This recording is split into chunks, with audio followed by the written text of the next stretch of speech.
Essa sociedade secreta controla sua vida e você nem sabia. Você já ouviu falar na bucha? Não, não é essa. No centro da faculdade de Direito mais prestigiada do Brasil, tem um túmulo. O homem lá enterrado se chama Julius Frank. Alunos passam por esse túmulo todos os dias. Julius não foi só um professor. Ele foi o arquiteto da rede de poder mais fechada da história paulista. Isso não é uma teoria da conspiração. Um dos maiores juristas do país, Miguel Reale, confirmou em suas memórias a existência dessa elite. Ele descreveu a bucha como uma cadeia de privilégios. Se você quisesse ser juiz, promotor ou governador, você precisava ser escolhido. Fundada em 1831, a Butch and Crafts, ou simplesmente a Bucha, era a sociedade secreta inspirada nas fraternidades alemãs. Que começou como uma rede de apoio estudantil, rapidamente se tornou o governo invisível do Estado e do país. A hierarquia era bem rígida. Na base, você tinha os catecúmenos, acima os crentes e no topo os apóstolos. Mas o verdadeiro mistério estava nos invisíveis. Eram ex-alunos já posicionados nos mais altos cargos da política e economia nacional. Eles que moviam as peças do tabuleiro fora da faculdade. Dizem que a sociedade foi dissolvida no século XX, mas eu tenho meus motivos para acreditar o contrário. O Código do Silêncio é a República do Café com Leite. Mas, se você acha que a bucha era apenas um clube de estudos com apertos de mão secretos, você está muito errado. O buraco é bem mais embaixo. A influência dessa sociedade foi tão vasta que não apenas moldou São Paulo, ela projetou o Brasil republicano. Ela projetou o Brasil republicano e a conexão com o poder. Você já se perguntou por que, durante décadas, a política brasileira foi denominada pela política do café com leite? Não era apenas uma questão de economia. Esse era o filtro de São Francisco. Quase todos os presidentes civis da República Velha passaram pelas arcadas do Largo de São Francisco. E lá dentro, os nomes que subiam não eram só escolhidos por mérito acadêmico. Não. Eles eram escolhidos por selos de aprovação dos apóstolos. E assim formou-se o governo das sombras. Você tem Prudente de Moraes, Campos Salles, Rodrigues Alves. E o que eles tinham em comum, além da presidência? Todos eram apontados como membros da bucha. Eles não respondiam apenas ao povo, eles respondiam especialmente à fraternidade.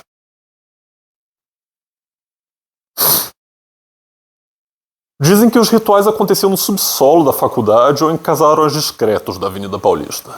Para entrar, o iniciado tinha que jurar lealdade absoluta. O lema era alemão, Fiducia Libertas Amicitia. Seria confiança, liberdade e amizade. Mas a amizade ali tinha um preço, o silêncio. Se um irmão estivesse em apuros, você defendia ele.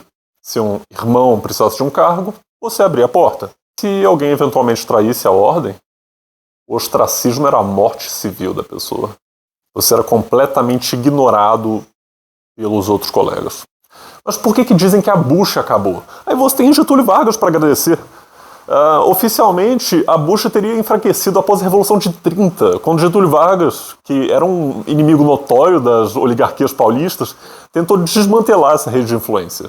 Mas aqui entra a parte que ninguém te conta.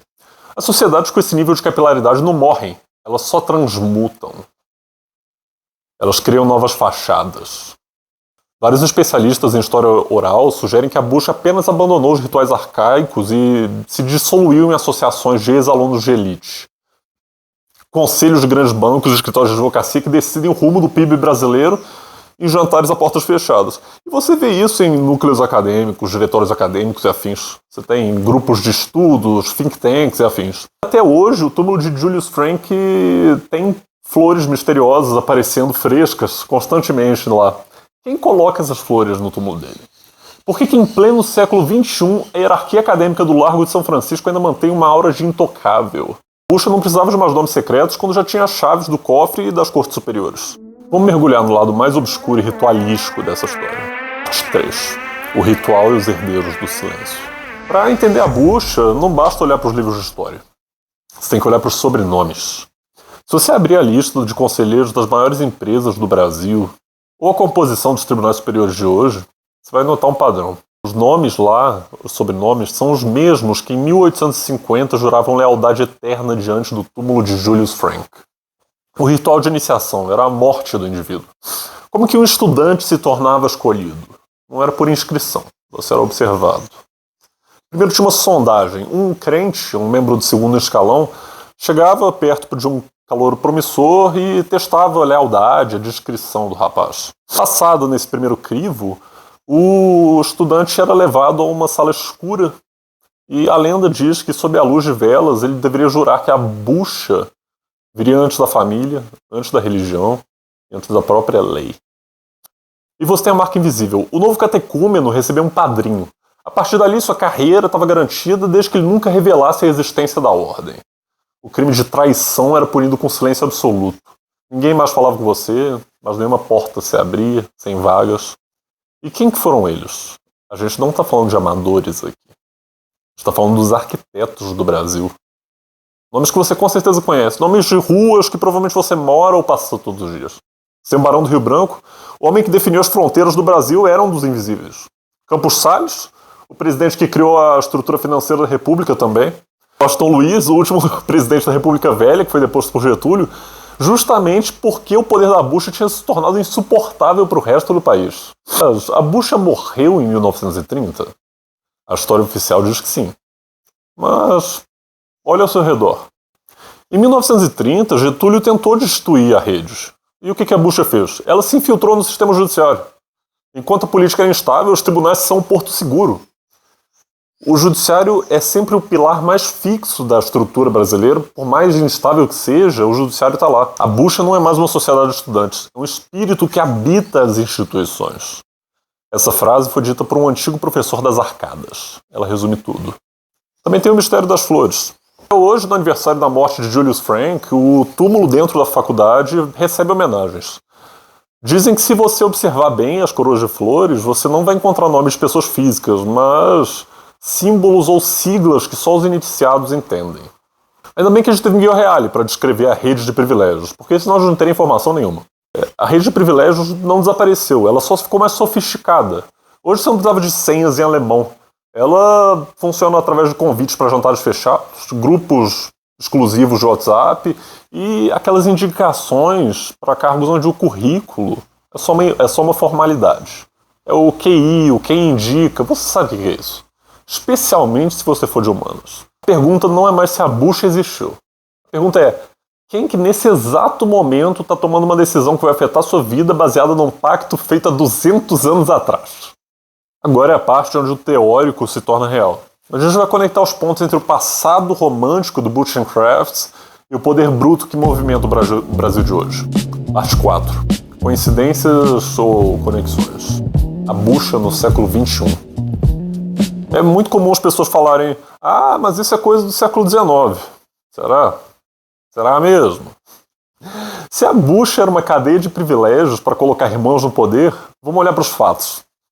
A Faculdade de Direito do Largo de São Francisco não é só uma escola. Ela é o berçário dos maiores governantes do Brasil. E eu vou te mostrar por quê. A gente começa pelo bunker do judiciário, que eu já mencionei. Repara nas nomeações para as altas cortes. Tem um padrão que atravessa décadas. Dos ministros que passaram no STF, no TSE, nos últimos 30 anos, uma porcentagem desproporcional veio das mesmas salas de aula onde Julius Frank é cultuado.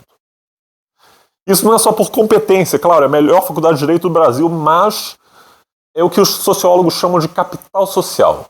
No mundo jurídico, ser um antigo aluno de São Francisco abre algumas portas que nem o maior dos doutorados no exterior consegue te abrir. São conexões que você nem imagina. E você também tem o panteão dos invisíveis modernos. Embora ninguém mais use capas pretas, além do pessoal da STF, em público, as reuniões de associação dos antigos alunos são o que tem mais próximo de um governo paralelo hoje em dia. E você tem grandes nomes da política atual de diferentes partidos, esquerda ou direita, não importa, sentados na mesma mesa de reunião. Porque, frente à bucha, ideologia morre. O espírito do grupo sobrepõe qualquer esquerda, direita, liberal e afins. O que interessa é a proteção da classe, a proteção mútua e a manutenção do status quo. Você teve a Carta aos Brasileiros. Um dos momentos mais icônicos da história recente foi a leitura da Carta aos Brasileiros, em defesa da democracia, em 2002, no pátio dessa faculdade. Para os observadores da bucha, isso foi uma demonstração de força. Foi o Largo de São Francisco novamente mostrando que é o centro do poder. Se ele se sente ameaçado, ele consegue mobilizar toda a bendita elite financeira, jurídica e intelectual do país em 24 horas. Esse é o poder dos invisíveis. É absurdo. Você também tem a teoria das pratas da casa. Você já ouviu essa expressão? Dentro dos grandes escritórios de advocacia da Faria Lima tem uma frase, uma gíria. Ele é prata da casa. Você já ouviu essa? Isso significa que muitas vezes o candidato não passou por uma entrevista, mas ele já foi indicado por um irmão lá de dentro. Esse é o sistema de cooptação. A bucha moderna não precisa de rituais de sangue, nem capas, nem velas no escuro. Ela usa o sistema de indicação. É o famoso QI, quem indica. E isso é elevado à milésima potência. E agora eu te digo, se você entrar no Largo do Machado hoje em dia, você vai ver alunos comuns. Mas entre eles tem os escolhidos. São aqueles que sabem que em 20 anos, eles que vão assinar sentenças e assinar as leis que você vai obedecer. E eles já sabem disso, já está na linhagem. É pedigree. A bucha não acabou. Ela só ficou mais profissional. E agora vamos para o desfecho da nossa investigação. A gente vai mapear os pontos de poder onde o espírito da bucha ainda respira nas sombras do centro histórico de São Paulo. Essa é a parte 5, o final. O mapa das sombras, onde os invisíveis se encontram. Para o cidadão comum, o centro de São Paulo é só um caos movimentado. Mas para um iniciado da bucha, é um tabuleiro de mensagens cifradas.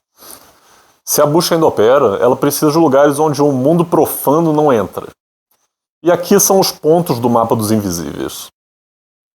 Você tem o Solar da Marquesa e os túneis esquecidos.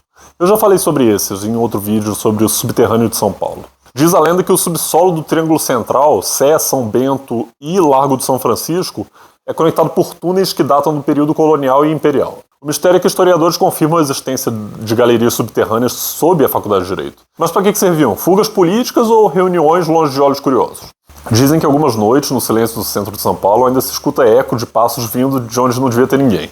O segundo é o clube de elite, onde acontece o aperto de mão, porque a bucha não precisa mais de porões. Ela usa o conforto do Jockey Club ou do clube comercial. E é nesses salões, entre um charuto e um conhaque, que as listas de nomes para o Tribunal de Justiça são filtradas. Você achou que fosse outra coisa?